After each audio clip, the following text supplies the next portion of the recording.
오늘 아침 전북권 주요 뉴스입니다. 전북대 인수공통전염병 연구소를 코로나19와 같은 국가적 재난 상황에서도 제 역할을 할 수 있게 운영을 내실화할 방안이 제시돼 관심입니다. 정부 긴급재난지원금의 지역경제 효과가 확인되면서 도내 시군의 지급률 높이기가 성과를 내고 있습니다. 무인 비행체 드론을 활용한 직파 재배 기술이 생산비와 작업 시간까지 줄이는 것으로 나타나 관심을 모으고 있습니다. 전라도는 대체로 맑다가 밤에 흐려져 내일 새벽까지 5mm의 비가 내리겠습니다.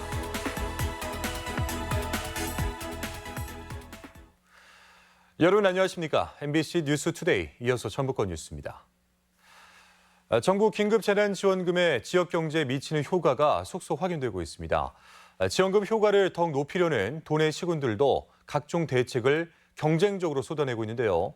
임실군과 남원시는 지역 상품권 방문 지급을 실시해서 특히 주민들의 호응을 얻고 있습니다. 한범수 기자입니다. 임실군청 직원들이 움직임이 불편한 노인 가구를 방문했습니다. 주민센터까지 이동하기 어려운 사정을 고려해 직접 집을 찾아 정부의 긴급 재난지원금 40만 원을 지역 상품권으로 전달한 겁니다. 어디를 갈 수가 없어요. 그래서 이렇게 와주시니 얼마나 감사한가 모르겠어요. 영농철을 맞아 분주한 농민들과 우리말이 익숙치 않은 이주 여성들 역시 방문 서비스가 반갑기는 마찬가지입니다. 일손이 많이 할 때잖아요. 그래서 저희가 현장에 나가서 번거로움을 덜어주기 위해서 노약자와 농민, 이주 여성 등 자택에서 지역 상품권을 전달받은 대상은 임실에서만 5,054세대. 신용, 체크카드와 현금 지급까지 포함해 임실군의 긴급 재난지원금 지급 비율은 94%까지 올라갔습니다. 남원시 역시 방문 서비스를 실시하고 선제적으로 선불카드를 제공함으로써 지급 비율을 94%까지 끌어올렸습니다. 특히 남원 시내에서만 사용할 수 있는 선불카드 지급 방식은 200억 원이 넘는 지역 경제 효과를 거둘 것이란 분석입니다. 커피를 사시면서도 카드가 있어서 디저트까지 사시는 향수 효과를 보여주고 있습니다. 그래서 상인 입장으로서는 너무 기분 좋은 일인데요. 정부의 긴급 재난지원금 지급이 지역 경제 활성화로 이어지고 있는 상황에서 도내 평균 지급률은 현재 84.4%를 넘어섰습니다. 지원금 효과를 극대화하기 위한 도내 시군들의 대책이 경쟁 양상까지 보이면서 관심을 끌고 있습니다. MBC 뉴스 한범수입니다. 전북 수출이 큰 폭으로 감소하는 등 코로나19의 파장이 본격화하는 양상입니다. 모욕협회에 따르면 지난 4월 전북 수출은 정밀화학 원료와 자동차 등이 대폭 감소하면서 전년 동월 대비 19.7% 감소한 4억 8천만 달러로 집계됐습니다. 특히 군산 OCI 가동 중단으로 폴리실리콘은 마이너스 91%, 코로나19의 여파로 자동차가 마이너스 36%, 자동차 부품은 마이너스 72%, 합성 수지도 마이너스 28%의 부진을 보였습니다. 전라북도는 지난 2달 동안 매주 토요일 도청 주차장에서 진행된 농산물 소비 촉진 승차 구매 행사가 7차례에 걸쳐 완판되는 등 성황리에 마무리됐다고 밝혔습니다. 또는 이 기간 2억 7천만 원의 매출로 농어업인에게 큰 도움이 됐다며 코로나19가 안정세로 접어들면 수도권 등에서 다양한 농산물 소비 정책을 이어가겠다고 밝혔습니다. 네, 전북대에 인수공통전염병 연구소가 있는데요. 코로나19 사태 속의 역할이 주목을 받았습니다. 하지만 예산과 인력 부족 등으로 기대에 미치지 못해서 아예 교육부 산하에서 보건복지부 산하 연구기관으로 전환하자는 요구가 나오고 있습니다. 정부가 추진하는 국립감염병 연구소의 분원인데 추진 여부가 관심을 모으고 있습니다. 강동엽 기자입니다. 지난 2015년 익산에 문을 연 전북대 인수공통전염병 연구소 8만 4천여 제곱미터 부지에 370여억 원의 예산이 투입돼 당시 아시아 최대 규모로 지어졌습니다. 인플루엔자와 메르스, 지금의 코로나까지 인간과 동물이 동시에 감염되는 질병을 연구하기 위해 마련됐지만 그동안 아쉬움이 적지 않았습니다. 운영비는 지난해 15억 원에서 올해는 현재까지 8억 5천만 원에 그쳤고 수년이 지났지만 직원도 정원의 20% 남짓인 10여 명에 불과하기 때문입니다. 사정이 이렇다 보니 연구소를 국가질병관리를 총괄하는 보건복지부 산하 연구기관으로 전환해야 한다는 목소리가 나오고 있습니다. 문재인 대통령이 설립 의지를 밝힌 국립전염병연구소의 분원이나 소속 부서로 만들자는 겁니다. 아마 정부 차원에서 엄청난 예산 지원, 시설 개선, 장비 구축, 또 연구 성과 이런 것들은 세계적 차원으로 아마 열릴 것으로 저는 봅니다. 도내 정치권에서도 주장이 나왔지만 전북대는 난색을 보이고 있습니다. 정부 예산과 과제를 받으면 연구에는 문제가 없고 직원 외 대학 교수들도 연구에 참여하고 있다고 항변했습니다. 아주 특화되어 있는 연구 분야가 분명히 존재를 하고 그런 연구 분야에서 상시 연구를 할 수 있게끔 지원을 해주는 게 도는 국립감염병연구소 분원 추진에 공감대를 넓혀가겠다는 방침이어서 전북대 인수공통 전염병연구소의 활용법은 21대 국회에서도 주요 쟁점이 될 전망입니다. MBC 뉴스 강동엽입니다. 도내에서도 코로나19 연관성을 의심받는 어린이 궤질 감시 체계가 가동됩니다. 도보건당국은 도내 소아청소년과에 어린이 궤질로 불리는 소아청소년 다기관 염증 증후군으로 의심할 만한 사례가 있으면 즉시 신고해달라고 당부했습니다. 이 병은 보통 4세 이하 영유아에게 발생하는 급성 열성 발진증인 가와사키병과 비슷한 증세를 보이다가 심한 경우 사망에 이르는데 미국과 유럽 등을 중심으로 확산되고 있습니다. 학습이 더딘 학생을 집중 지원하기 위해 기초학력 보조교사제가 운영됩니다. 전라북도 교육청은 예비교원 역량을 쌓고 연수에 참여한 전주교대생 100명을 대상으로 오는 11월까지 총 29차례에 걸쳐 관내 33개 학교에서 보조교사로 학생 집중 지도에 나서도록 했습니다. 보조교사들은 한글과 수학 지도, 국어와 수학 교과 향상 지원 등 학교별 계획에 따라 다양한 활동을 펼치게 됩니다. 네, 직파 재배는 생산비와 노동력은 절감되지만 이 잡초 방제가 어렵고 수확량과 품질이 떨어진다는 단점이 있는데요. 농촌진흥청이 이런 문제를 해결할 수 있는 새로운 직파 방법을 제시했습니다. 마지우 기자입니다. 드넓은 논에 드론 한 대가 떠서 벽실을 뿌리기 시작합니다. 모내기를 하지 않고 논에 직접 벽실을 뿌리는 드론 직파 재배입니다. 0.5헥타르 논에 파종을 하는 데 걸린 시간은 20분 남짓. 그만큼 직파 재배는 생산비와 노동력을 크게 줄일 수 있습니다. 직파 재배를 하면은 벌써 목판을 안 만들 수 있잖아요. 그러면 거기에 또 일감도 절감되고 노동력 절감되고 돈도 덜 들어가고. 직파 재배는 그간 잡초 방제가 힘들고 관리가 복잡하며 수확량과 품질이 떨어진다는 인식이 강했습니다. 농진청이 이런 단점을 보완할 수 있는 새로운 방법을 제시했는데 우선 파종 시기를 평소보다 최고 20일 정도 늦춰야 합니다. 그다음 파종하기 5일에서 10일 전에 흙가리를 해야 하는데 파종을 늦게 해서 잡초를 자라게 한 다음 갈아엎는 방식으로 잡초를 억제하는 것입니다. 파종 시기를 약 10일 늦춘 후 직전에 로타리 작업을 함으로써 잡초 발생을 지연시키고 효과적으로 방지할 수 있습니다. 파종량은 10아르당 벽시 3kg을 권하고 있습니다. 농진청이 파종량에 따른 쓰러짐 현상을 분석했는데 파종량이 많을수록 잘 쓰러지고 생산량은 떨어졌습니다.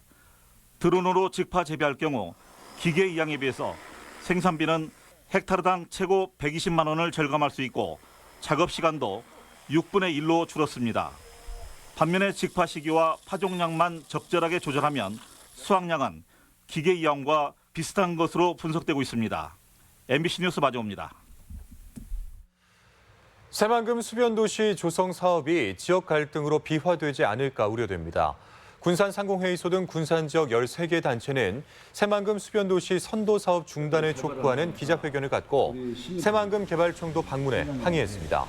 이들은 새만금 수변도시 계획은 이명박 정부의 졸속 추진 사업인데다 6등급 수질로 정주 여건이 좋지 않고 관할 다툼 중인 2호 방조제 주변이어서 분쟁을 야기할 수 있다고 밝혔습니다.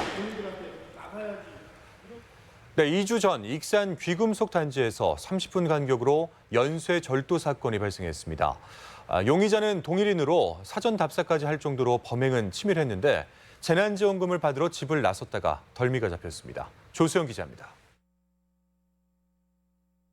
지난 10일 자정쯤 익산 귀금속 단지의 한 골목. 승용 차량 운전자가 두리번거리더니 폐쇄회로 CCTV를 확인하곤 사각지대로 차를 숨깁니다.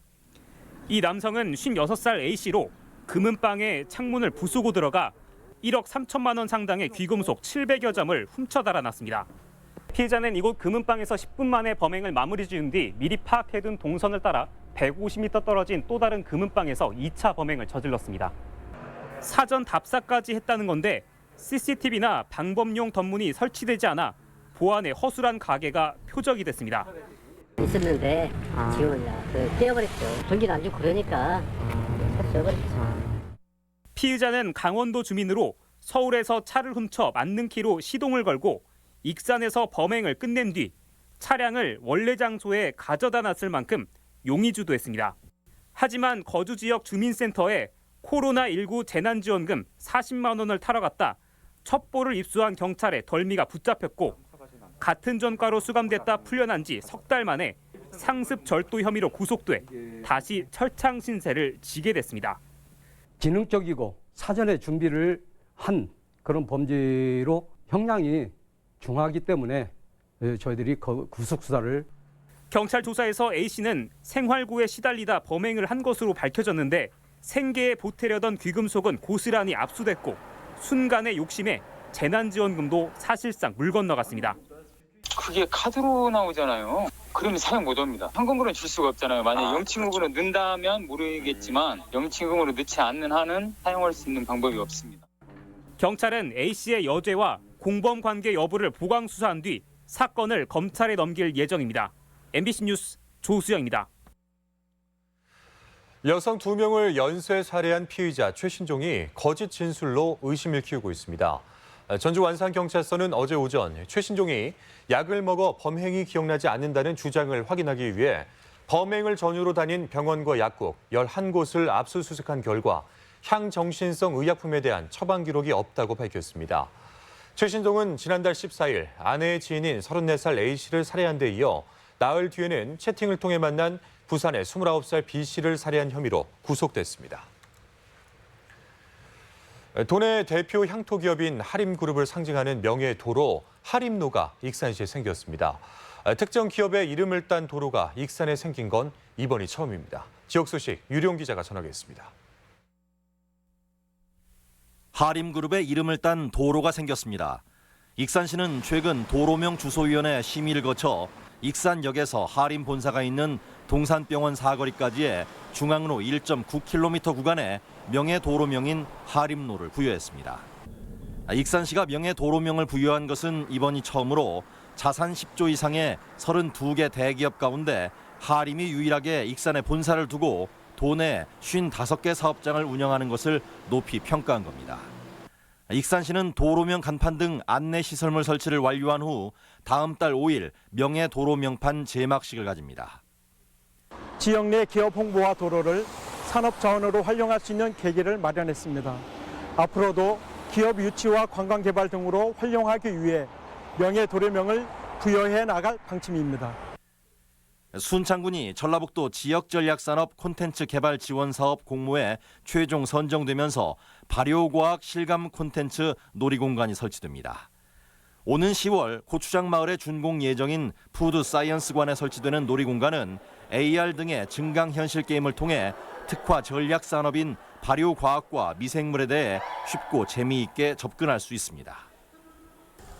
김제시가 지역관광 활성화를 위해 다음 달 1일부터 시티 투어 버스를 재운행합니다. 김제시는 코로나19 예방을 위해 발열 체크와 명부 작성, 간격 두고 앉기 등 생활 속 거리 두기 지침을 준수하는 한편 다음 달 7일까지 예약자에 한해 무료 탑승권을, 6월 한 달간은 기념품을 제공합니다. 시티 투어 버스는 사전 예약으로 운행되며 월, 화, 수요일은 역사문화 코스, 목, 금, 토, 일요일은 농경문화 코스를 운행합니다. 남원시 보건소가 금연 홍보를 위해 시니어 금연 홍보단을 육성하고 수료식을 가졌습니다. 50여 명으로 구성된 시니어 금연 홍보단은 읍면동에서 월 9시간씩 흡연의 폐해를 알리고 금연 클리닉을 홍보하는 등 금연 분위기 조성을 위해 활동합니다. MBC 뉴스 유룡입니다.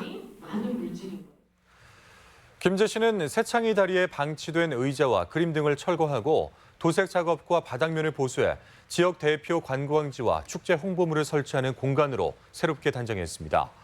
낚시객과 자전거 동호 회원들이 많이 찾는 새창이 다리는 일제강점기 때 김제 평야쌀을 군산을 통해 일본으로 수탈하기 위해 만들어진 우리나라 최초의 시멘트 다리입니다. 코로나19 극복을 위한 온정의 손길이 이어지고 있습니다. 조계종과 태고종 등 불교계 종단들로 구성된 전북 부처님 오신 날 봉충위원회는 취소된 연등축제 행사 비용 2천만 원을 코로나19 극복 성금으로 기탁했습니다. 도내 불교계는 코로나19의 지역사회 감염 위험에 대비해 지난 2월부터 사찰내 모든 법회를 중단하고 사회적 거리두기 운동에 동참해 왔습니다. 김제 씨가 코로나19로 어려움을 겪는 시민에게 10만 원의 재난기본소득을 지원합니다. 지급 대상은 이달 말 기준으로 김제시 주민등록 시민 8만 3천여 명이며 69세 이하는 전북은행에서 발행한 선불카드로 70세 이상은 김제사랑 상품권으로 다음 달 1일부터 지급됩니다. 사용 기한은 오는 8월 31일까지로 이후에는 카드 잔액이 일괄 소멸됩니다. 다음은 행사와 문화 소식을 전해드리겠습니다.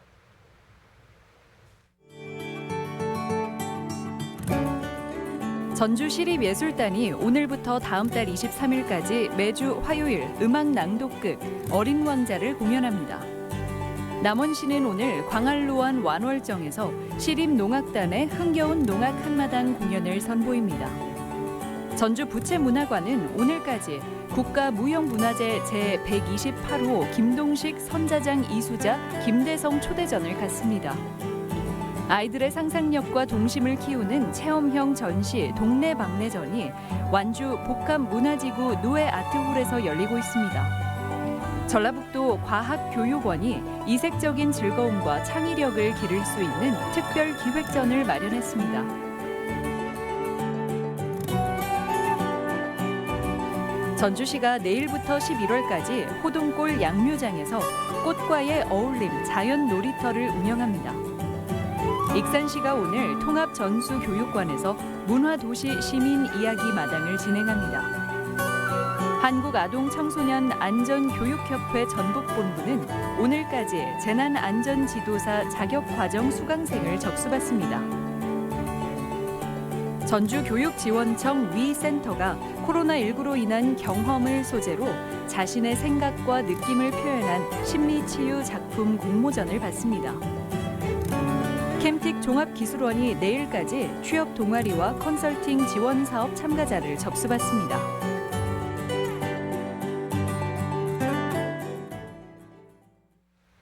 끝으로 날씨입니다. 전라북도는 대체로 맑다가 밤에 흐려져 내일 새벽까지 5mm의 비가 내리겠습니다.